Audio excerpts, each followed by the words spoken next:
Come on, pray in the Spirit. Come on, just begin to pray. I believe what we did tonight is very powerful. Come on, pray. Lord, I declare for your promises and your blessings to rest upon your people, Lord.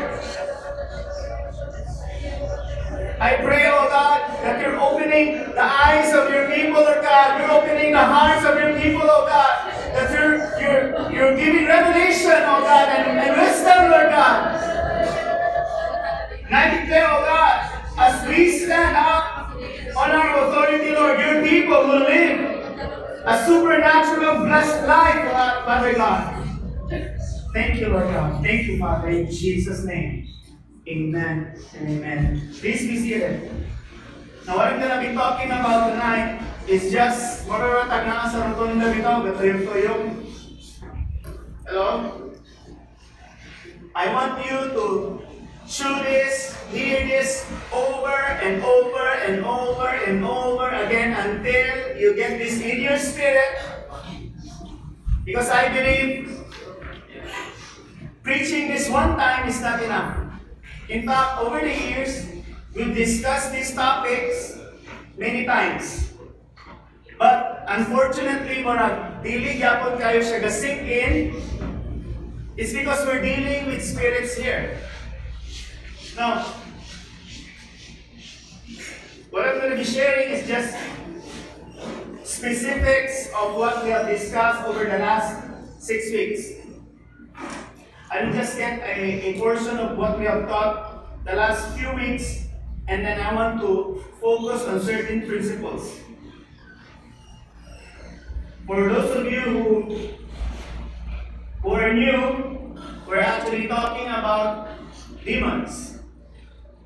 And I believe as we were worshiping, the Lord is saying that this is the appointed time for the church to take her stand and address this problem. I want you to look at me right now. Kinsa na yung nagkasakit diri? Kinsa na ang nagkasipon o ubo diri? Mataas ka mo. Kita tanan, right? What did you do when you notice that there's a cough and cold in your body, a virus? What did you do? Kinsa na yung nagpasagad o ubo diri for 1 month? Mataas ka mo. Wala. 2 weeks.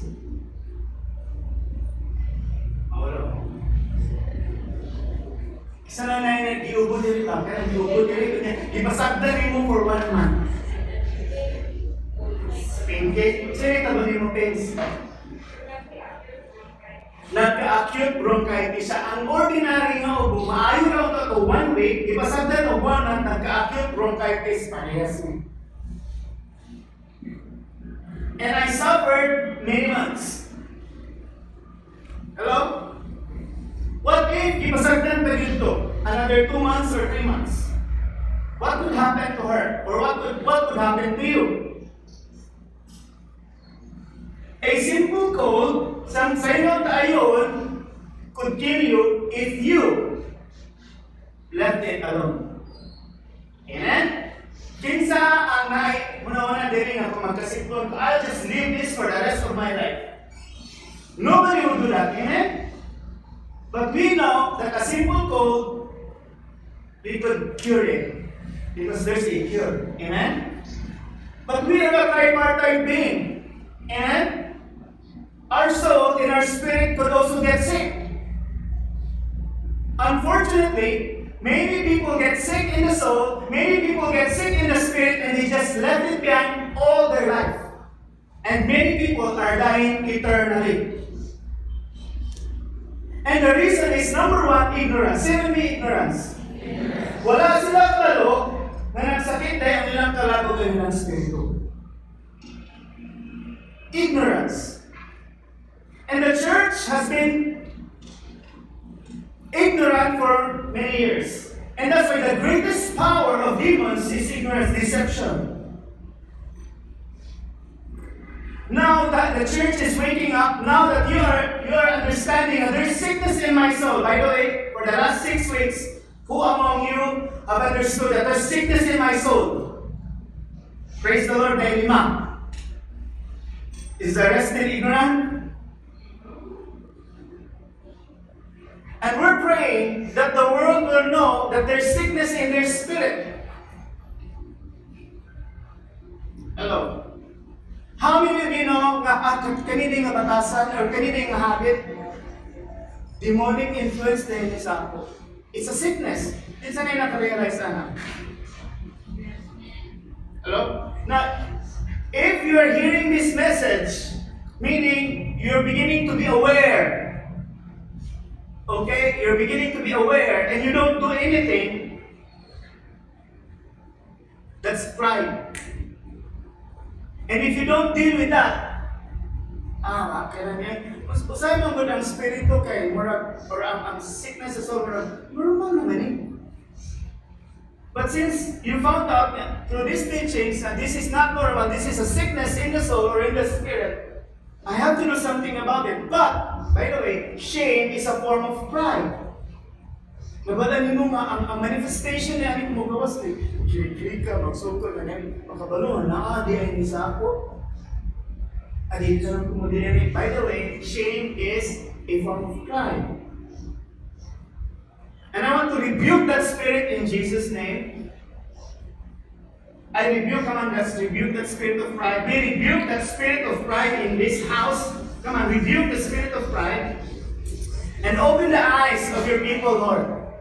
I believe one of the things that's failing the church right now to understand what's really happening is pride. Hello? False humility is pride. Shame is pride. All these are forms of pride. And it's preventing the people of God, His church, from being delivered. Now again, ibalik na po niya. The purpose of demons, number one, they torment. Say with me, they torment. If you can write this down, isulat be, please. Isulat. Number one, they torment. They torment the body through sickness. They torment the soul, your mind. They torment the emotion. Hindi na ako ni Yusa. Wala naman siguro mo sa. Number two, they prevent people from being saved. By the way, who among you can say that 100% I am saved? Pataas ka mo. Kamay ka na saved direct. Kita ba tanan saved direct? Sure? Mag-inog, huwag doon eh, patay tatanan. Kita ka sa langit? Kamay na lang. Kamay na lang. Okay. They prevent people from being saved. Obviously, the devil, the demons, did not do their job good on you because you're saved. Wala nila napugnan nga maluwas ka because somebody prayed. Hello? How many of you know that prayer is powerful? Obviously, somebody prayed. I believe somebody prayed for me because I believe I was saved because somebody prayed for me. The same thing goes with you. Amen? Now, kung dili ka nila ma-prevent from being saved because somebody prayed, manubag na mga demons kaya na-assign sa inyo dito sa kataas-taasan, sa mga powers, principalities, ngayon na sila, sorry boss, naamang doon nag-ampuan niya. Kapag naka-powerful kayo prayer, di ginato na mapukan. Ano na naging mga spiritual powers? Osya. Make sure that he will be ineffective as a Christian. Make sure that he will be a defeated Christian. Make sure that all his life he will not receive the promises. Let him hear about the promises, but give him doubts, or do not allow him to apply biblical principles. Yes, boss. And then they start their attack on you. They will deceive you. They will do everything to prevent you from fulfilling your destiny. Wala naman tayo mabuhat na nasave na siya. Let him stay at church. But do not allow him to become useful. My question is, are you a useful Christian? If you are not a useful Christian, if you're not expanding the kingdom of God, if you're just okay na ko, save ko, pag-abot ni Lord, okay na ko it, wala na kayo, basta, okay naman eh. I'm telling you, you are being deceived. You have a part, yung mga ba, you have a part. Layo siya kay nag-social distancing ta, singgiti, you have a part. Do your part. The number one goal of demons right now is for you not to do your part in your generation. David, when he, according to the book of Acts, when David died, when David fulfilled his destiny in his generation, then he died. The demons want you to die, not fulfilling your destiny. Amin, dagang ibang sulat din eh. Demons will prevent Christians from experiencing a victorious life. Normal din ang victorious life as a Christian. Normal. Normal din as a Christian ang enjoying the blessings of God. Normal din as a Christian ang inheriting His promises. Normal din as a Christian ang being useful in His kingdom. Normal din ang mag-worship ang Christian. Grabe ka. Kasulay na ka ng hindi na ako explain ang atmosphere. Ano ito, mag-worship ka nga. Electrified kayo ang atmosphere na, grabe kayo. You just don't want to stop. And then pag-anan mo, 3 hours na balik na to worship. Have you experienced that kind of worship? Normal din as a Christian. Normal din as a Christian ang receiving from the Lord. One of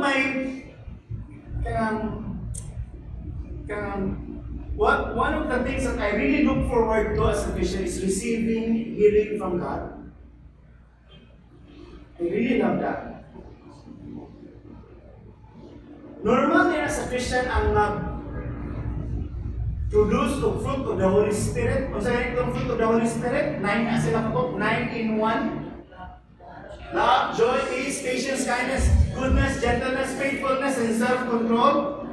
Normal na siya nag-grow sa mo. If you have the Holy Spirit inside you, that's a normal thing. If those things that I have mentioned, none of those is normal to you, something is wrong. Something is wrong. Demons will prevent a Christian from being on fire for God. If you've been a Christian for many years and you're not on fire, natanaw lang ka sa mga Christians na on fire, natitay na sila ba? Something wrong.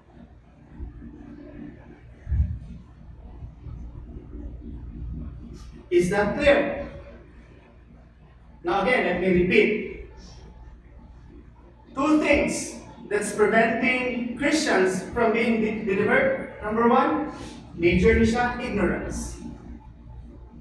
Ignorance.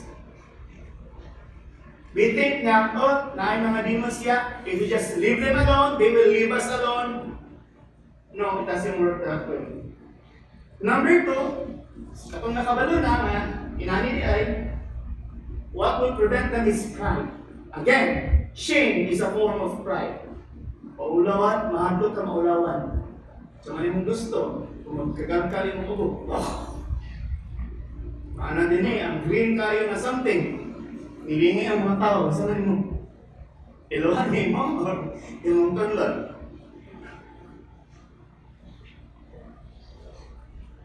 The normal Christian life is a life filled with the supernatural, miracles, signs and wonders, and a constant victory over the darkness.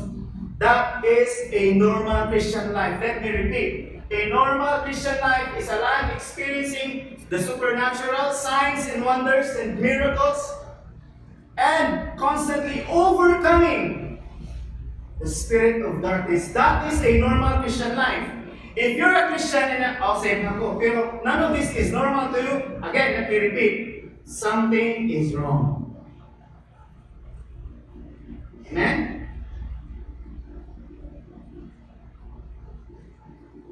Mo gini siya ba akong gikatingnan?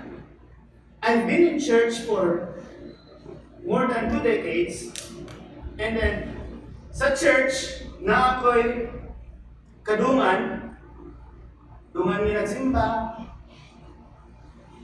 pares ko din nagdako sa church, or nako'y nakadungan sa church, maobserbahan ko din mo, pero matingala ka, lahi-lahi ang among growth. Hello? Pero, parehas kami magkikaon, parehas kami gipaminaw, parehas kami seminar nga giapilan. Kung mubiyahin ni, parehas ng mga speakers ang among madunggan, parehas ng mga teachings, di ba? Kung mga pintag seminar, magdungan ka, lahi-lahi ba itong mga dungay na teaching? Parehas lang, no? Hello? Most definitely, pare-pareha na tao Bible magbasa. Amen? Dahil ba ang inyong Bible? NLT ako, karoon sa app, TPT. Kaya na ba tayo pang basa? Maski lain-lain ang version, no? It's the same spirit, right? But how come we have different growth? Some are very useful in the kingdom. Some are dividing the kingdom. Some are not just even bench warmers, but they're disturbing the peace in the kingdom, in the church. Why? Demons.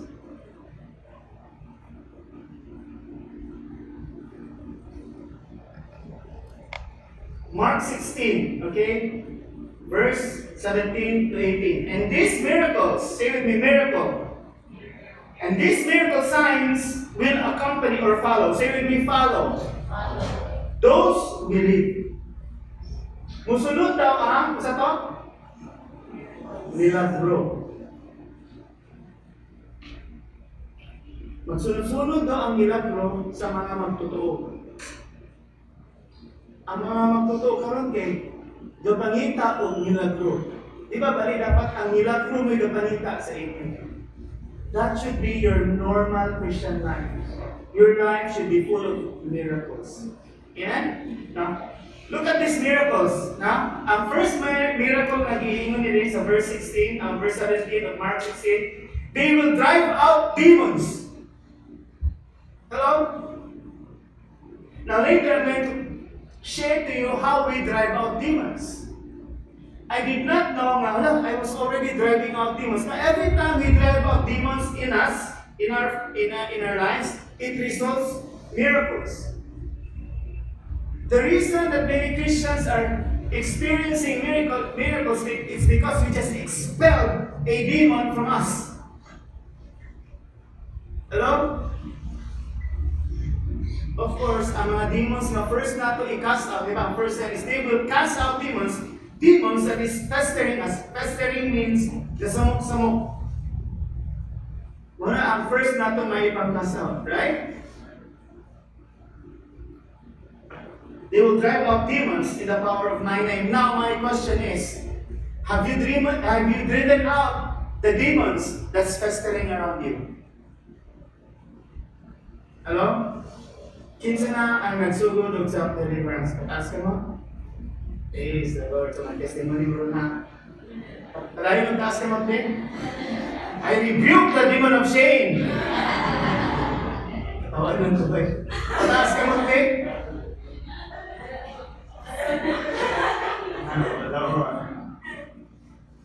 Para gini ang tinoon.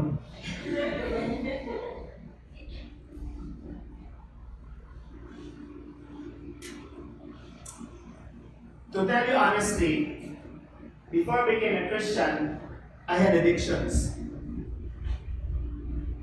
And I know what's to be addicted about something, how it feels, and what it feels to be free from that control.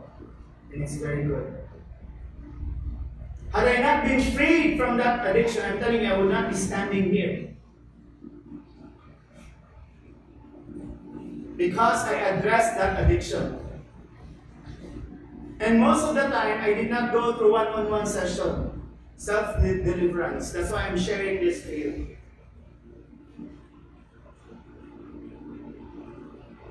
Be honest. I rebuke the spirit blind. Kinsa man ang naka-realize nila nga I have a sickness in my soul.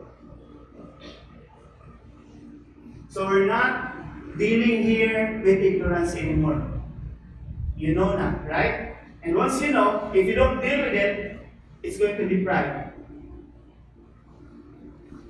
Hindi ko gusto na ngayon makabalo sa ako, pero nagkilig-kilig ko. Well, I'm trying to teach you self-deliverance. Most of the time, okay, when the Lord delivered me, it's in my room. Ako na isa. Kapila ko nagsuka dito. Pero nagi one time, nagsuka ako sa conference, 3,000 kabuk na ako stuma. Grand caprice ko dito. Pag-ana na ako, ito hindi ako, ibabang na kayo mata, luwas ito, suka. Hindi na ako i-describe ko yung kung saan ko mag-work. Pero praise the Lord, Tigos. Tindog ko, ako, map. Pagbalik na ako, kay awan na ang mga, kung saan ito, wala na tao dito, walang pilood sila. Kung hindi ko nakita map, ang may tabo kay waiter na ang nag-map. I don't know if there are Christians dito sa Grand Caprice, pero ang gamat, hindi mga Kristohan, kalun, kaya ano nila rin.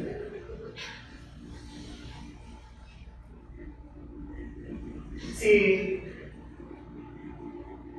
Derek Prince, the person who wrote this, he's a pioneer in deliverance. He died 2 years ago, and I believe his spirit, his anointing is being spread all over the church.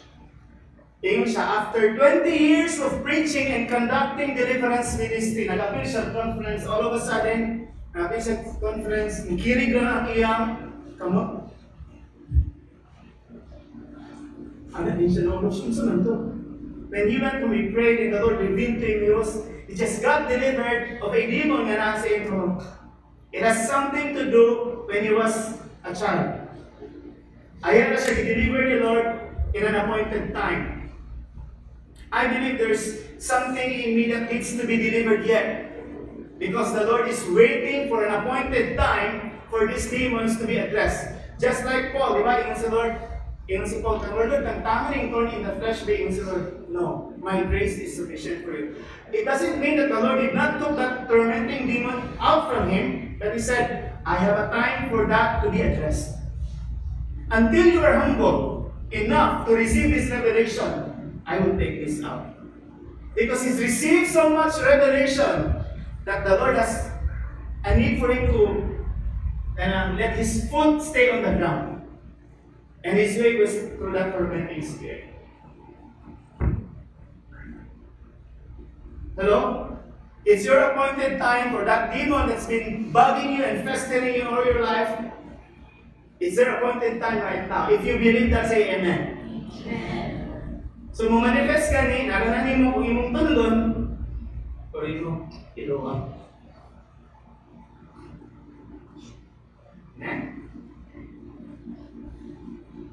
Now, methods of deliverance. Okay? Number 1, write this down. Truth encounter. John 15 verse 3. Okay, the words I have spoken over you have already cleansed you. John 15 verse 3. Kung saan yung truth encounter? Nadunggan yung mga kamaturan ba? You see, demons are lying spirit. Like the demon of fear. They lie to you and then you become afraid. They lie to you and then you become worried. Basically, these are lying spirits. And once you encounter the truth, your eyes are now open. The first truth that you encounter is this. Listen, your first revelation. This is all our first revelation. Our first revelation is that Jesus saved us.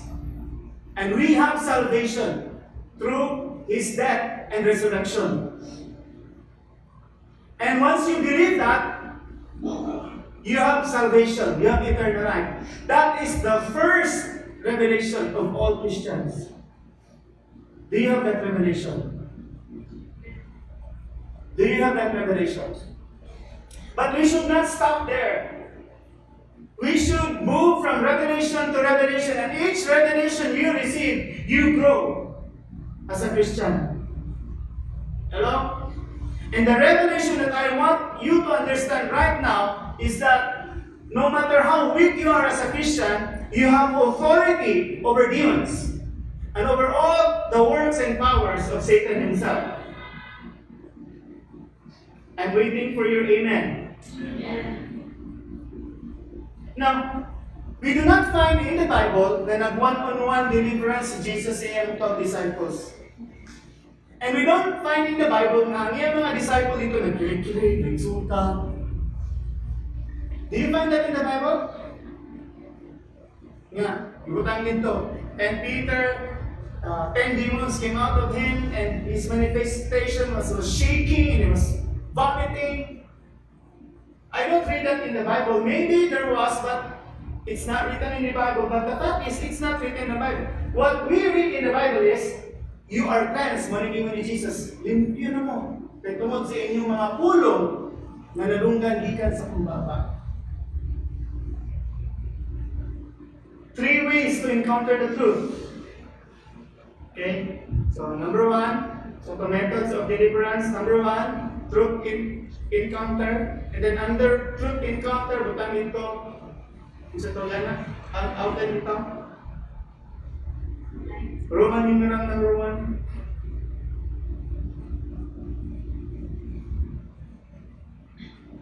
Revelation by reading the Bible. Very basic. That's why, very encourage, read your Bible and pray every day. Now, how many of you read the Bible and then all of a sudden, one verse or maybe one sentence out of the Bible jumped up over you, and then you just wept and wept and cried and cried and cried because it was so true to you. Your eyes was open. This is an experience that is truth encounter. I love it when ang mga Bible sa Christians na puno o luha. I have an old Bible and I'm looking for it, and there's spear marks on it. Matod pa nila, clean Bible, dirty Christian. Dirty Bible, clean Christian.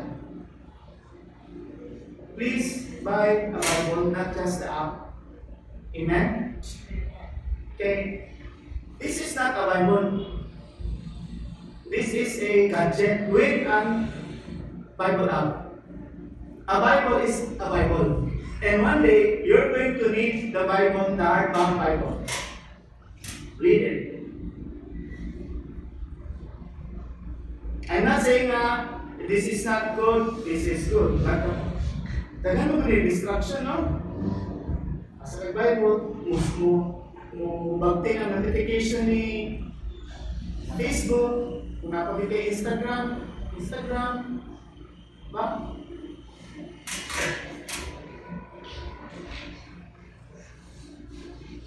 So, when you read your Bible, that is actually deliverance itself. But not just reading the Bible religiously, out of duty, but really encountering the truth by reading your Bible. Now, usually bitaw kang magbasa ng Bible, kung dili bitaw ko mag-worship, kung dili ako ma-feel ang presence of the Lord, basa rin ko Bible, wala nananin ko But when I engage in worship and then I feel the presence of God all over me, and then I read the Bible, that's the time I receive revelations. Then I write it down and then I pray. And many times po nga, hindi ko mag-worship, asa lang, pamilya lang ko sa Bible. Wala ko yung mga revelation na daw na. Mafamilya na ako sa Bible pero wala yung revelation. Okay?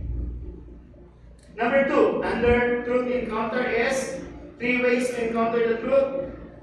Revelation from an anointed preaching. I don't care kung asa na preaching, YouTube ba na, online service ba na, sa lain na church, but if that's anointed, it will read. Kinsa na naka-experience din nga, naminaw mo buwan mo, you're so caught up with the preaching, it just stirred up your spirit. That's revelation. There was a time I was attending a church, seminar in our mother church in Cebu. After the preaching, I was just sitting there and then, ako. Process ko ang mata, nanindog na, they were discussing where to eat. Pero ako, wow, that was, it's about Esther. Yeah, agrihan din lang ako mata ba? And then I was just talking to my friend, okay, pero ako ba hindi? Kasi ito mga awal na. Ha? Nasyaki ko. Grabe ka. Na-realize na ako na ako na David ako. I'm not saying wala sila nakagawa, pero grabe ka-heavy ang revelation sa akin. It struck my spirit that I did not go out to eat. I just went back to my room and just write everything and continue reading. I was just shocked and amazed by the revelation I received. Isa na yung storya na, uminom mo balik. So meaning, every time you read your Bible, it's deliverance itself. Every time you come to church and listen to a preaching, that's an opportunity to be delivered by demons. That's why the Bible says, read your, do not forsake the gathering of the brethren. Amen? If you don't consider these teachings as anointed, okay, you can go somewhere else. If I'm just wasting your time, maybe there's another anointed preacher somewhere that can help you. That's fine. Hello? That's fine. We're not here to entertain you. We're here to help you. And I'm sharing this out of my experience also. Okay? I have been delivered, and I'm still in the process of being delivered. If one day I shake here in front of you because demon came out, I would not suppress it. Mas may iluwan ako na sa tubangan ninyo. Amen? And I'm still praying, Lord, deliver me from all kinds of fear. Psalm 34 verse 4, David prayed that. Lord, deliver me from all kinds of fear. Kaya hindi ko kadlo. Yun sa isip niya, wala na yung kadlo. Okay, letter B, letter number 2. Revelation directly coming from the Holy Spirit. Do you hear the voice of God? The Bible says, my sheep hears my voice. I had this resentment, okay, about someone for 10 or 15 years, I think. But after 15 years, mula niya akong nadungan. Literally, Bisaya, igaling ni Lord. Ingon si Lord sa ako, anong malaking man ka? Imagine na, for 15 years or more, I don't know, I lost count. I had this resentment. And then one day, ingon lang si Lord, anong malaking man ka? Kaya na-notice na kung nawala akong kalentano ko. Ito ba ang malaking man ko? And then all of a sudden, after more than 15 years, nawala ang kasakit. Ganun niingon man si Holy Spirit na, anong malaking man ka? Sige ko gano'n na ba? Simple na kayang isulti, anong nawala magkalit sa ako? I noticed na ang katuloy gasulsog sa ako, demonyo. For 15 years, I've been listening to this demon. Every time na siya isulti sa ako, mutuog ko. What the Holy Spirit was saying, anong mutuog ang kato? And all of a sudden, ito ba? Muna mong tubag, literally. He speaks in order, anong malaking man ka? Simple lang tayo ng, anong malaking man ka? Lima lang word. And then ako answer, bitaw no, revelation. Then I'm telling you, that spirit, yes, musulti yapon siya sa ako, but it doesn't affect me anymore. But I have a choice to let it affect me or not, because it wants to come back. And if I don't guard my heart, yes, that spirit could come back. and my situation could get worse. And right now, I'm disciplining myself that every time that spirit whispers on my ear, make sure I rebuke it in Jesus' name. I will not listen to it. That's why the voice of God is very important. How many of you hear the voice of God? If you haven't heard the voice of God, if you haven't recognized the voice of God, man, you're losing a lot of deliverance opportunities.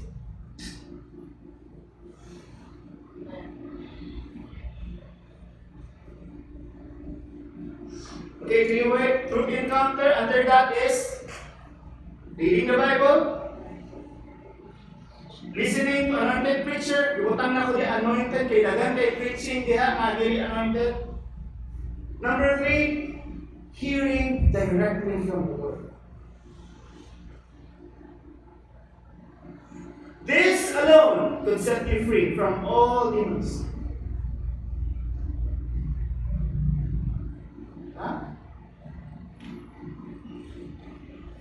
Number 2, methods of deliverance. Okay? Self-deliverance. This is what we're trying to teach you. Is that on first? Truth encounter. Under that is reading your Bible, listening to preachings, hearing directly from the Lord. And number 2 is self-deliverance. So ito yung 7 steps. Okay, 7 steps. By the way, the 7 steps will not work if you don't have, if you're not, first of all, you're not saved. If you're not saved, it will not work. It will not work if you don't have repented of the known sin. It will not work if you make it as a formula. You have to mix it with faith. It will not work otherwise.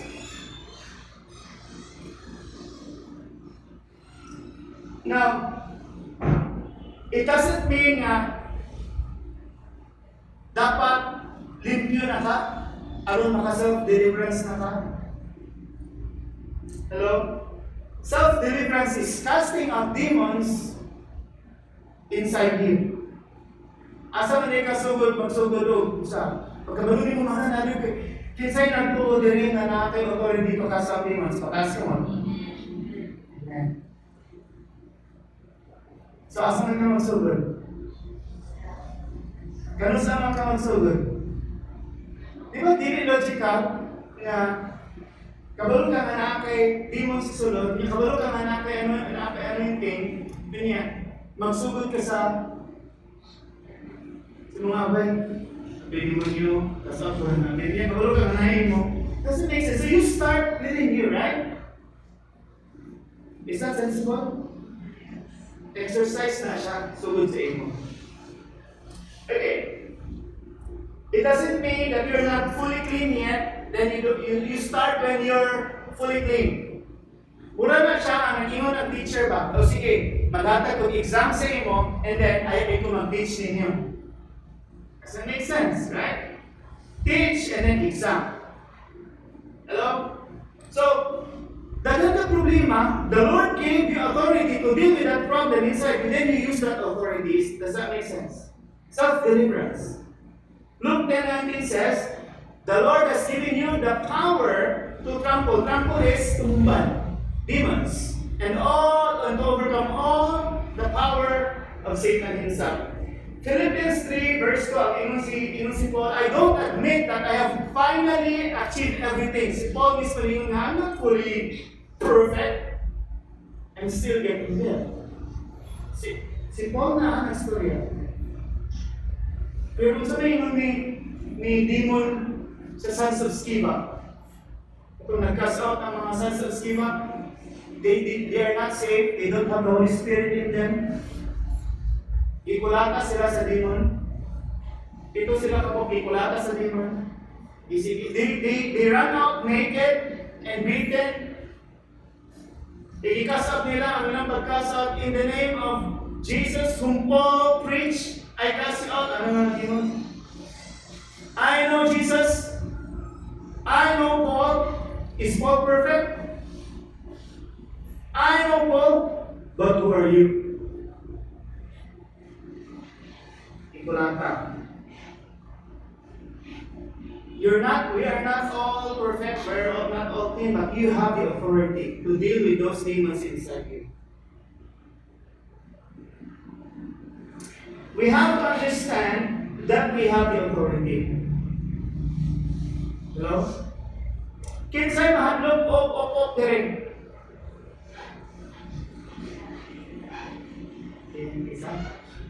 Si Sarina.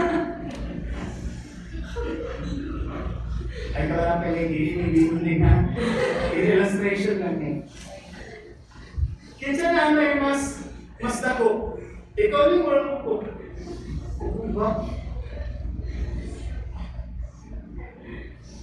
Sa mga tanong ko, kinsa may mas handle plate? Ako ko or ikaw? Actually, mas handle ako ko. Diba? Hindi na ito interview na handle ko na. Mas handle na sila isa lang ito nagpatay. Kita tumbang na suko, ito nagpumatay. Mamatay na sa ito kinilaga na ligyas. Patay. Right? Nahandle ka of demons at first but actually they are more scared than us. Really, believe me, they are more scared than us. Because they know that we can extinguish them. We can cast them out. We can actually send them to hell. Huh?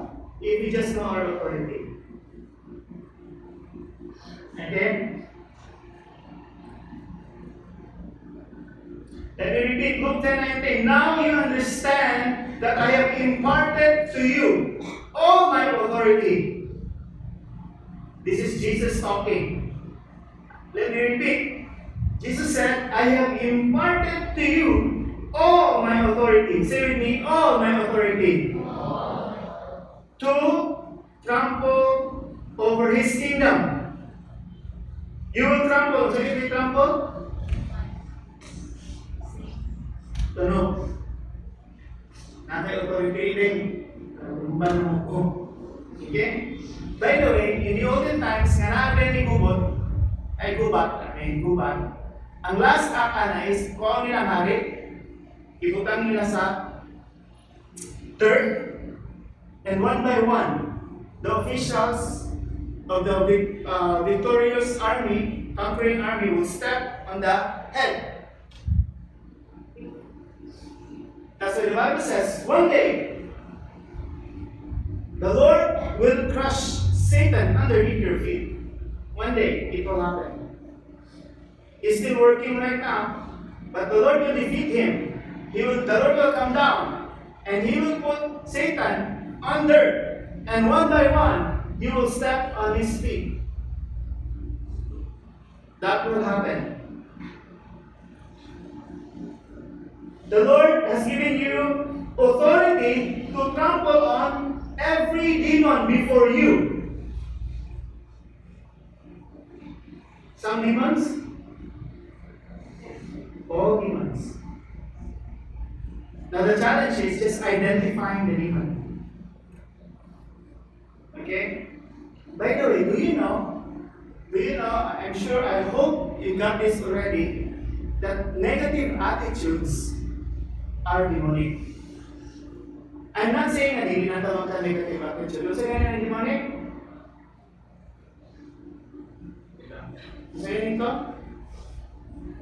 Recurring, uncontrollable, o addiction. Kung adik ka masuko, save the word. Kung uncontrollable ang iyong temper, that's something else. It's not you. Kung uncontrollable yung lust, that's something else. It's not you. Hello? Kung uncontrollable yung fear, yung worry, all negative attitude that is uncontrollable, unrestrained, recurring like panic, that's something. That's demonic. Now, my question is, kabalo ka na na-sickness sa imong soul, aning areas, imong attitude, leave it alone until you die? Or use your authority? I'm waiting. So, asa ganito? Why don't you, I just have this impression that when I said that, a certain attitude came up to you. Did that happen? Hello, did that happen? Balik ko na po. Negative attitude that is recurring, binisaya na ako, gabalik-balik. Gabalik-balik nga kabalaka. Gabalik-balik nga kahatlog. Gabalik-balik nga suko. Gabalik-balik nga lust. So on and so forth. Are you recognizing that? I want you to deal with it right now. Can we do that? Come on, let's all stand up. Let me just cut this message and apply it. Amen? First thing is, let's humble ourselves before the Lord. Come on, lift up your hand. Pray this to the Lord. Lord Jesus, you introduce deliverance, Lord. You introduce casting out of demons, Lord. And you said, come on, pray this with me. You said in Luke 10:19 that you have given me the authority, your authority, to cast out demons and all the power of the enemy in my life. Tonight, I use this authority. Lord, help me. Come on, just begin to mention to the Lord. That negative attitude that is recurring, uncontrollable. Come on, mention it before the Lord. Lord, say this with me. Lord Jesus, this spirit, mention it before the Lord, is harassing me. Tonight, I cast off this spirit, name that spirit. Cast it out of you. Come on, cast it off. We cast out the spirit of lust, the spirit of fear, and resentment and rejection. Come on, just begin to cast out that spirit. Get away from me, get out of me, in Jesus' name.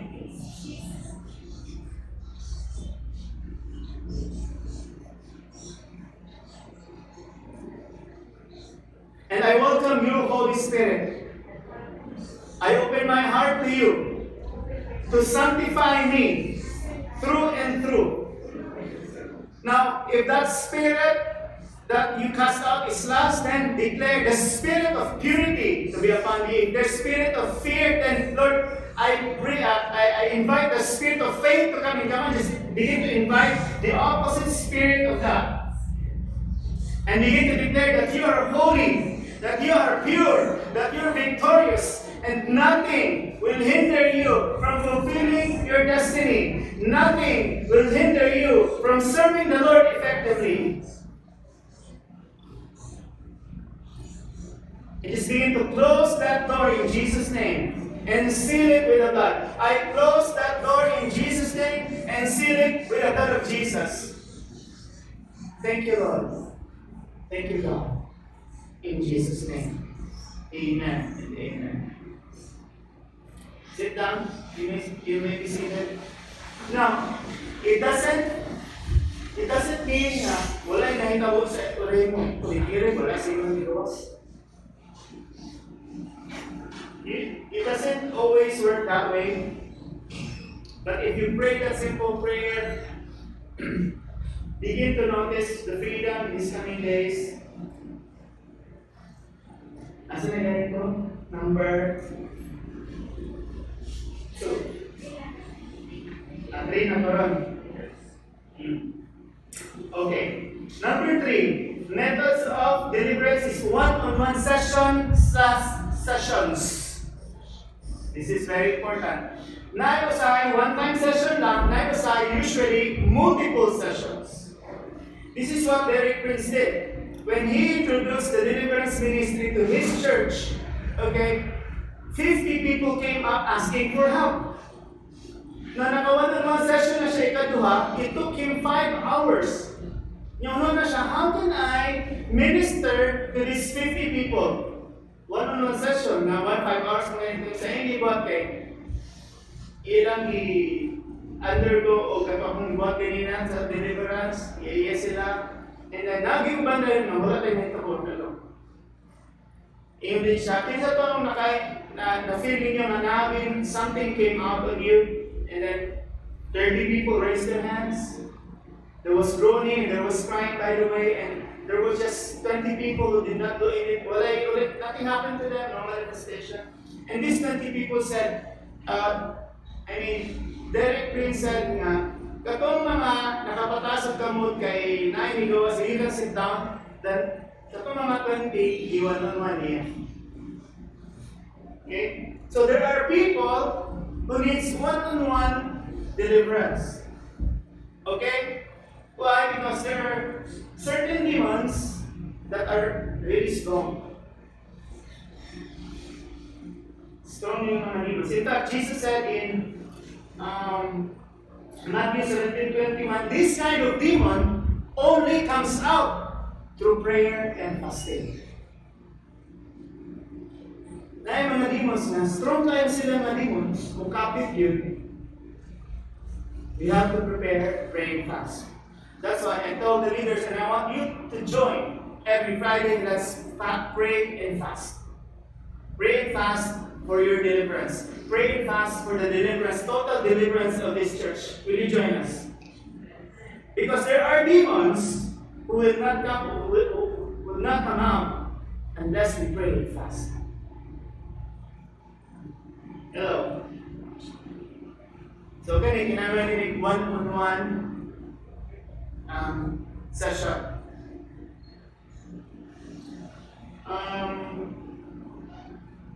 Demons come in gang. Say with me, gang. Gang ito ka ng bagol gang. Grupo ba? Grupo. Gang. Example. A stubborn spirit can open the door for rebellion. Right? Spirit of rebellion. Spirit of immorality. Spirit of doubt. Why? Stubborn spirit ka ng dahil pulo ba? Di paminaw. Kaya na. Last, ani kay duduhay mo pulo, ani. Diba? Rebellion na, kasunod nila. Kasunod nila. And then they got up inside. Remember, the demoniac, katong i-cast out ni Jesus, pila kabog demon gigawa sa iya? His name is Legion, for we are many. And when Jesus cast out that demon out of the person, it went out to 3,000 pigs. If one pig per demon, that's 3,000 demons. Pero kabalo mo, one legion is actually a company of 6,000 soldiers.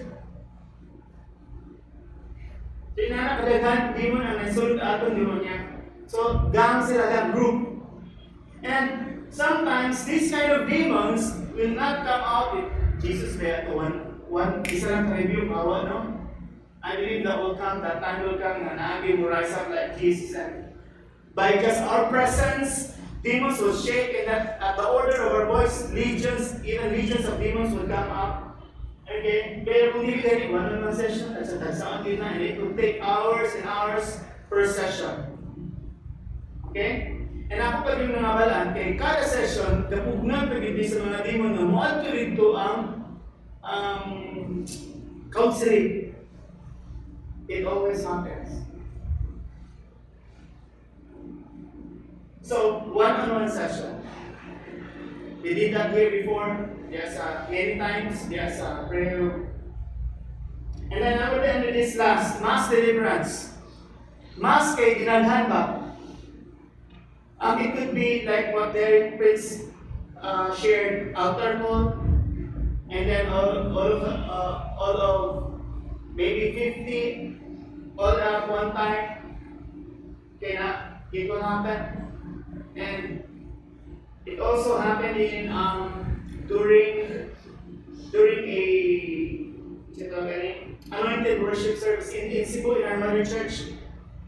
Kita ko dito, ikapilan na ako nila, it is during worship na yung deliverance, na ay manifest. Sa akong katabangan, was this lovely lady, teenager siya, worship siya, bapa kayo sa tanaw. Tagtaod, natumba. Pagkatumba, nagkilig-kilig. Itapunan. Tingnan ko, tuyong-tuyong lang siya. Grabe na kinintiyong singgit na. But first came, hindi ko kayo ba? Pag siya na, kung dito mga pagdili, hindi siya, anting, grabe, naging ang iyang, wala nitong isda, ipagawa sa aquarium, na kaya. At one point, nakita nato ang iyang ulo, o ang iyang toes ra, ang gayda siya, na-art na ang iyang lawas, mura ang natindog sa loob. And then, kiring-kiring.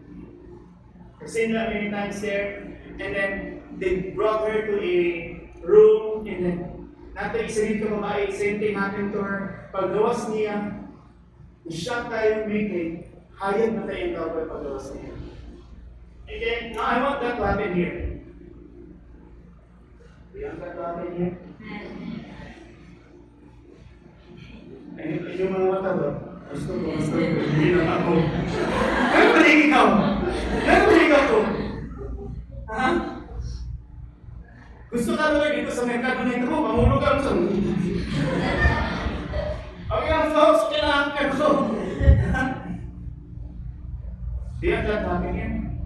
I want that to happen here. That has been our prayer.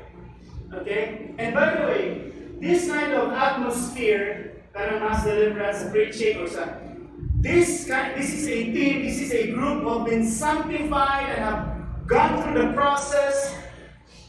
This is a team that has gone through the process themselves, and the glory of God is resting upon them, that when they do a service, a worship service, this manifestation just comes. Diba? Mark 16, and these signs will follow you.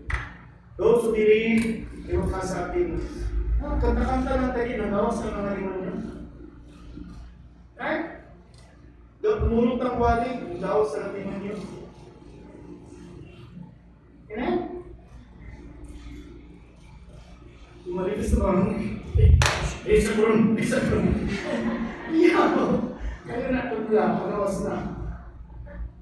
Amen? I want that to happen here. I want that to happen everywhere. I have the, naisa sa ato dali. Okay? Para siya. Ilinong po niya, diba? Nice na nangyay testimony. When she was in college, one morning, on her way to school, the Holy Spirit prompted her. I want you to listen to this because this will happen to you. The Holy Spirit prompted her to pray in tongues. And she was praying in tongues. She didn't know why, but there's this grace and urgency to pray in tongues. So she prayed in tongues. Iya mama, menumpuk, ito na taas, sila na, maling kakabil. Katang siya po siya, katang siya po. So nisila siya. Naglingkod siya sa iyang klase, minding her own business, listening to the professor, and all of a sudden, ang iyang abay ni manifest.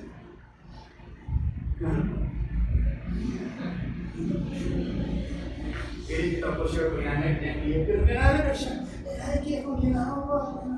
Kitabang daw siya, kitabang niya, tapos idoos ng dila, ginana. Dousap ang tingog. Listen to this. This is what she said. Her friends, gingan siya. Uy, ikaw, Christian lang ka.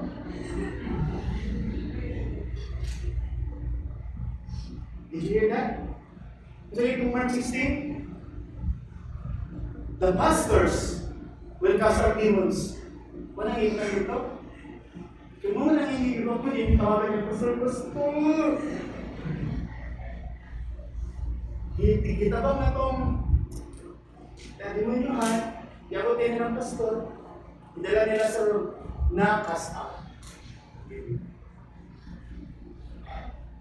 Kasi na yung number na ako. Tawagin ko, kung may mamanifest ha, kung ano yung may tubag. Ibutang ang cellphones. Tama na yung tubag.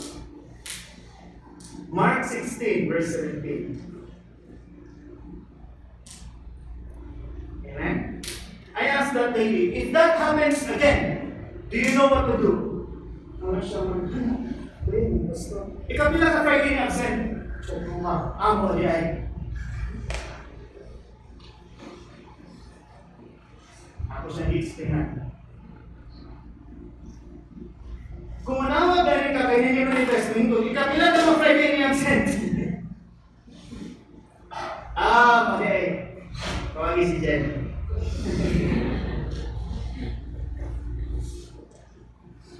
Hello? I'm sure it will happen to you. Because this is their appointed time. Amen? Okay. Na ako'y ipang tawagan, ipapuntahan na, pero maulo na sila o share. Kita na kayo mga gagawin ko gano'n. So, please.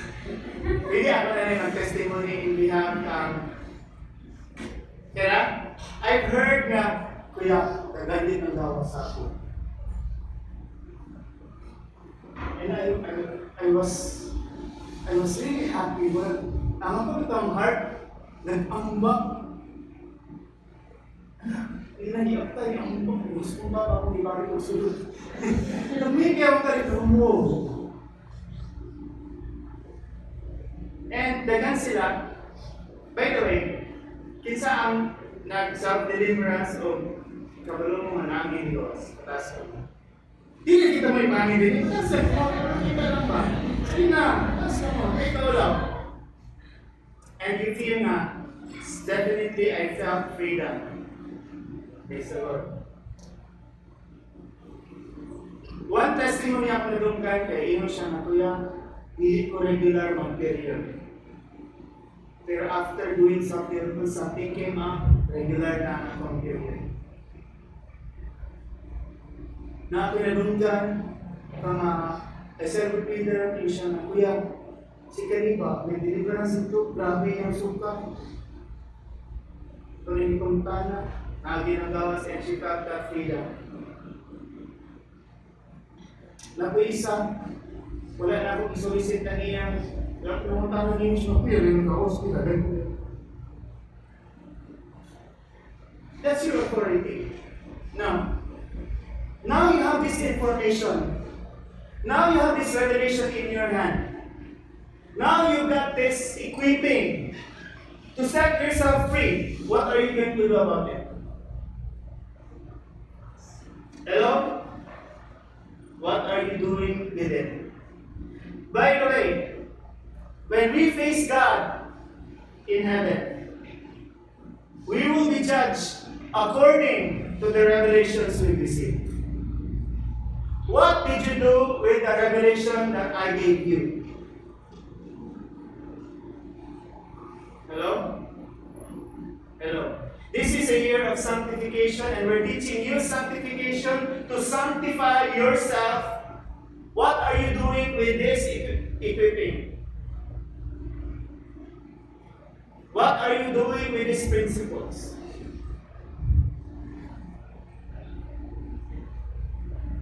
Diba ang sayo ni Lord? Sanctify yourself. If you will not sanctify yourself, most likely this will happen. The Lord will sanctify you. Kung saan mo gusto? You sanctify yourself or the Lord will sanctify you? The Lord cannot make you humble. Hello? He cannot make you humble in an instant. Humble ka. But He can humiliate you. Derek Prince na hindi na ako ang to.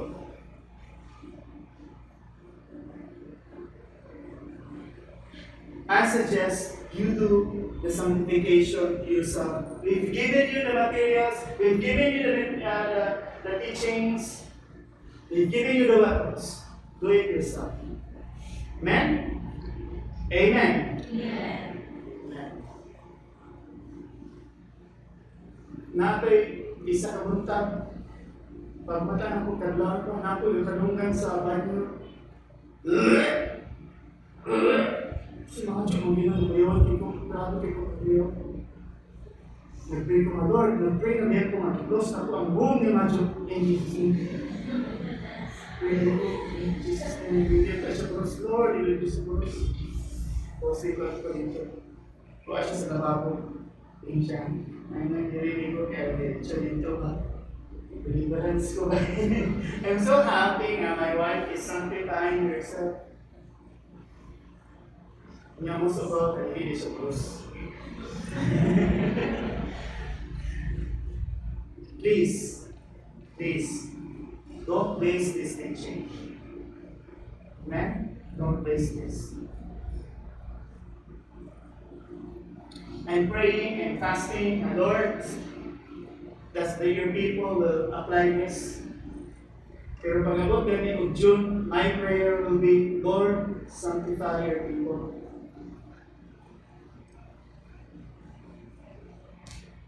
By all means. Amen? So, are you excited? The Lord cannot use an unclean vessel. Okay? A limited task. So that's why the Lord is saying, sanctify yourself. Shall we all stand up? Come on. Lift up your hands. And pray this with me. Holy Spirit, reveal to me any form of oppression, any form of demonization in my soul, in my heart, in my mind, in my emotions, in my body. Put into remembrance, Lord, how this unclean spirit has entered my body, that I may deal with it and cast it off me. Let's just take this time and moment to allow the Spirit to speak to us. Don't pray in tongues. Don't pray. Just listen.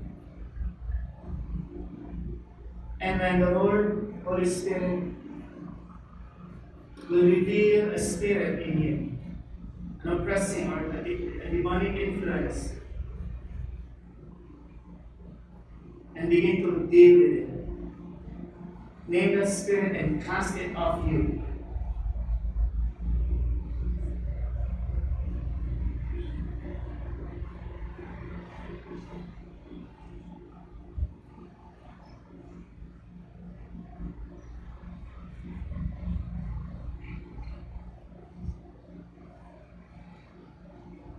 If there's a spirit of greed, and then address that spirit, name it in Jesus' name. Greed, I cast you out of my life, out of my body in Jesus' name. I command you to get out in Jesus' name. Name the spirit and use the name of Jesus and cast it off. Come on. Cast it off.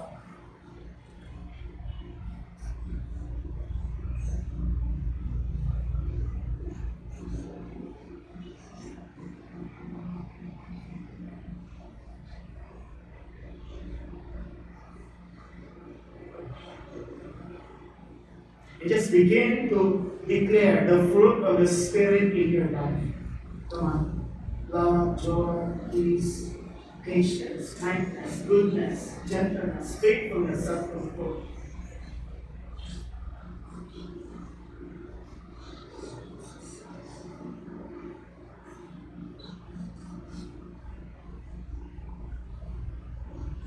Lord, I pray that you will help us by your grace,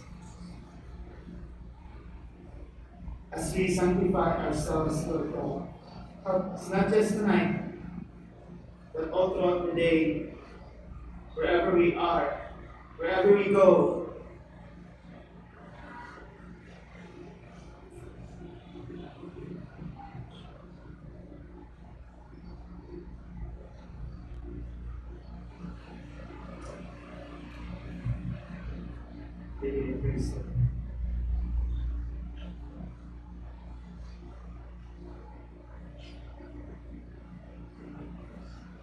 Oh Father, I pray that you'd help us sanctify ourselves, body, soul, and spirit.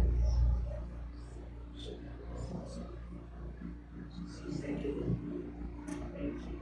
That you would use this church, Lord, as a vessel of glory, cleansing your body, Lord. Not just here, Father, but your body, Lord. Wherever your body is, Lord. Come on, let's praise the Lord. Come on, let's give God a clap offering. Come on. Come on, open your mouth and praise the Lord. Oh, glory, honor, and power, and blessing. Glory, honor, and blessing, and power, blessing, Lord. Peace of peace. Power, the Lord. Thank you, Father. Thank you, God. Be glorified. Be magnified. In Jesus' name. Amen and amen. Okay, you can do self-deliverance anytime. I do it in the mall, I do it in the car, I do it while walking, I do it in the room, wherever I go. Every time the Holy Spirit reminds me of something, put into remembrance a spirit that is festering me, I just do it and cast it off. Amen? Amen. Did you learn something tonight? Amen.